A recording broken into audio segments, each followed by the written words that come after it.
तो hello everyone, welcome back to my channel और आप सभी को अनंत चतुर्दशी की हार्दिक शुभकामनाएं। आज वैसे तो कल हम लोगों की फाइनल आंसर की आ चुकी है और आज बहुत सारी आप न्यूज़ेस में भी देख रहे हैं कि बोला जा रहा है कि बहुत सारी इसमें गड़बड़ियां भी शामिल है। मुझे लगता है कि जितनी भी जिन क्वेश्चन पे चैलेंज ऑब्वियसली चैलेंजेस हुए हैं, जो क्वेश्चन में गड़बड़ियां नजर आ रही थी और जो लग रहा था कि आंसर गलत हो सकता है, इस तरह के किसी भी आंसर में बीपीएससी के आयोग ने कुछ भी सुधार नहीं किया है या उस आंसर के बदले जो दूसरा जिसने भी चैलेंज किया है उसके अनुसार वो आंसर लगाए या फिर कुछ भी अदर चीज हो सके, नहीं, ऐसा कुछ नहीं हुआ है। बल्कि जिस आंसर की उम्मीद भी नहीं की गई थी, जिसके बारे में सोचना भी नहीं था कि वो आंसर पर भी ऐसा हो सकता है, उसी को उठा के उसमें फिर से सुधार या करेक्शन करके उसे सामने ला दिया गया है। अब वो SO2 वाला है जो एसिड रेन वाला है। हाँ ठीक है, मानते हैं वो, चलो अब हम लोगों ने भी बाद में देख लिया। अगर हम शुरू से अगर कोई भी ध्यान देता है तो आपको भी पता होगा एसिड रेन में हमेशा हम लोग SO2 और NO2 ही पढ़ते आ रहे हैं। बहुत बहुत माइनर ही कोई होगा जिसने CO2 पर भी ध्यान दिया होगा या जल वाष्प भी, ऐसा कुछ ऑप्शन नहीं पढ़ते वक्त हमने ये चीजें नोट डाउन की होगी या बुक में कहीं पढ़ी होगी। बहुत रेयर टू रेयर कोई अगर इंसान होगा तो उसने ये चीजों को नोटिस किया होगा, ध्यान दिया होगा, और बहुत मुझे लगता है कि रेयरली ही किसी ने एक से अधिक आंसर लगाया होगा। और किसी को अगर नहीं पता है, तुक्का चल गया होगा तो वो अलग बात है। लेकिन अगर किसी ने पढ़ाई की है और अगर फर्स्ट ऑप्शन या किसी का भी दिमाग क्लिक किया है तो वो SO2 ही होगा।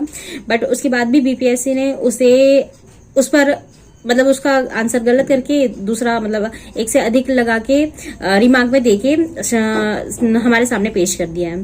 दूसरा आंसर प्रस्तावना वाला, वो इसमें भी उम्मीद नहीं थी मोस्टली लोगों ने। मुझे भी यही लगता है कि आप भी मुझे बताइएगा कि जो मैं बोल रही हूँ क्या आपको भी ऐसा लगता है, आप भी इस बात से सहमत है या नहीं है।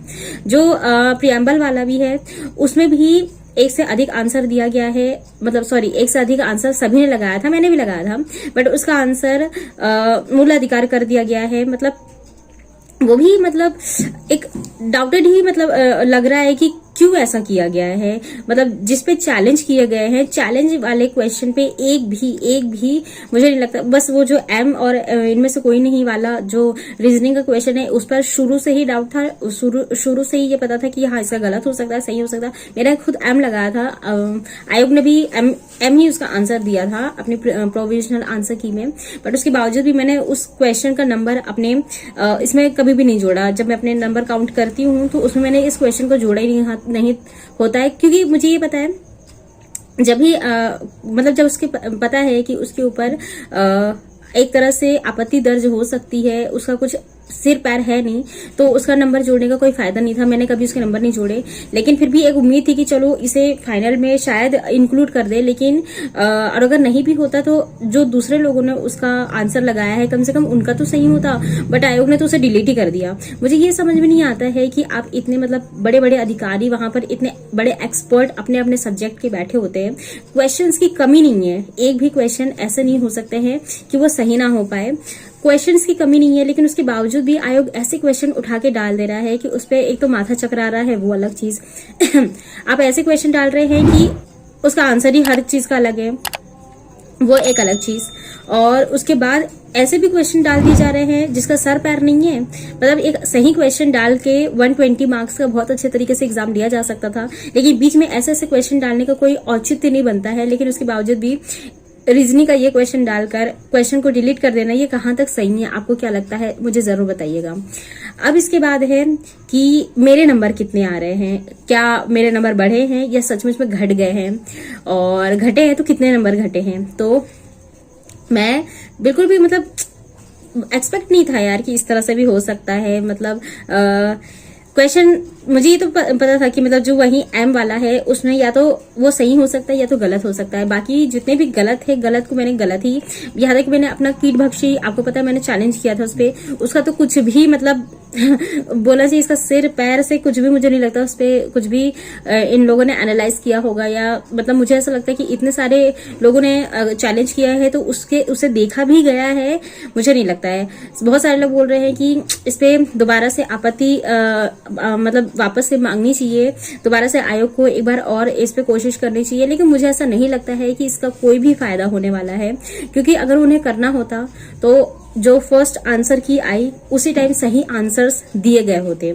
दोबारा से इन्हें रीचेक करके दोबारा से फाइनल आंसर की में दोबारा से ये जितनी भी खिचड़ी की गई है वो भी जिस पे चैलेंज किया गया है उसको छोड़ के किसी और क्वेश्चंस पे ये सब करने की कोई जरूरत ही नहीं होती। तो अगर दोबारा से भी अगर प्रोविजनल मतलब ये प्रोविजनल नहीं दोबारा से भी अगर इसके लिए चैलेंज के लिए मांगी जाती है आपत्ति, तो मुझे नहीं लगता उसका भी कोई फायदा होगा। और इसके बाद कहा जा रहा है कि कोई अगर बच्चा बाय चांस हाईकोर्ट में इसे फिर से कोई केस दायर कर दे तो आपको पता है कि ये वैकेंसी लटक जाएगी या फिर इसका जो रिजल्ट आने वाला है वो लटक जाएगा। बहुत सारे लोग मना रहे हैं कि कोई भी जाकर हाईकोर्ट में अपील ना करे, और बहुत सारे लोग मना रहे हैं कि कर भी दे, लेकिन इससे फायदा किसी का भी नहीं हो रहा है, ना ही किसी स्टूडेंट का।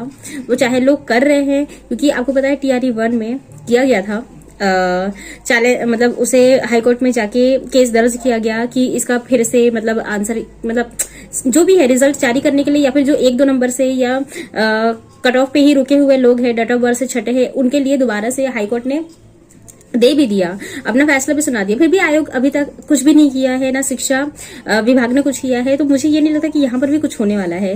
तो यही है कि इसी को फाइनल चीज मान के रिजल्ट का ही वेट किया जाए। बाकी मैं अपने नंबर बता दे रही हूँ। मैंने आपको बताया था जब मैंने यूट्यूब से मिलाया था, यूट्यूब से जब मैंने मिलाया था मेरे 71 नंबर हुए थे, और एक नंबर क्योंकि ये जो सोन नदी कोसी नदी वाला है, तो जब मैंने टीचिंग परीक्षा से मिलाया था तो उन्होंने सोन रिवर बताया था। फिर मैंने ऑफिसर्स अकेडमी से मिलाया था तो शशि सरन सर ने उसे कोसी रिवर बताया था, तो मैंने उस समय कोसी लगाया था, तो मैंने उसके हिसाब से 1 नंबर जोड़े थे। बट मैंने तब भी आपको ये बताया था कि मेरे या तो 70 या तो 71, तो फिर भी मैंने कम बोला था, 70 मेरे नंबर आ रहे हैं यूट्यूब से। जब उसके बाद हमारी प्रोविजनल आंसर की आई थी तो उस समय मेरे 2 नंबर कम हो गए, ऑब्वियसली कम हुए थे, क्योंकि जो मेरा सही था वो मतलब उसमें गलत आया था। और एक क्वेश्चन ऐसा हुआ था कि मैंने जो पेपर में अपना लगाया है, मैंने ओमार शीट में उसे बदल दिया था।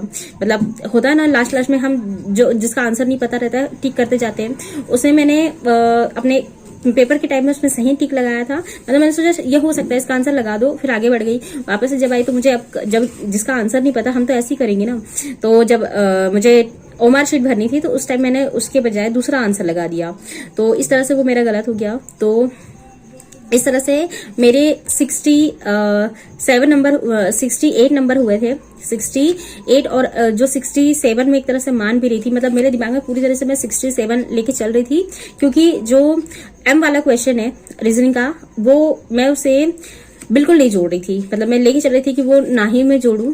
तो इस तरह से मेरे पूरे कंप्लीट 68 मतलब मेरे नंबर आ रहे थे, आपको मैंने पहले बताया था।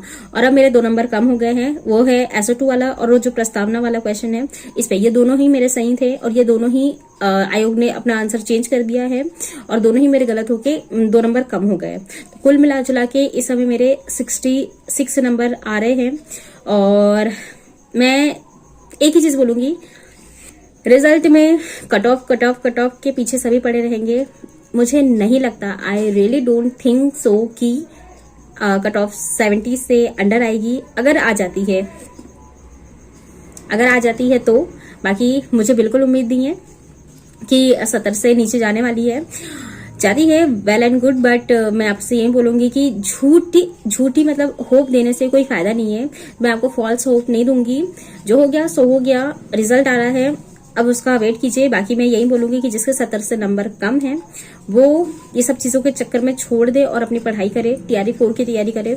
TRE 4 में भी ऐसे ही कुछ होगा यार, मतलब क्या बताया, मतलब कुछ भूला नहीं जा सकता है, लेकिन ठीक है अपनी तैयारी करो यार और छोड़ दो, ये जो हो गया सो हो गया, छोड़ो मिट्टी डालो। बाकी आपको क्या लगता है, जितनी भी चीजें मैंने बोली है क्या वो आपको सही लगती है? नहीं भी लगती है तो भी आप कमेंट करेंगे, और अगर सही लगती है तो भी कमेंट कीजिएगा, ताकि मुझे पता चले कि मतलब कितने लोग मुझसे सहमत है, बाकी नहीं है। आज के लिए बस इतना ही, मिलते हैं मेरे नेक्स्ट वीडियो में। Till then stay happy, stay healthy, bye.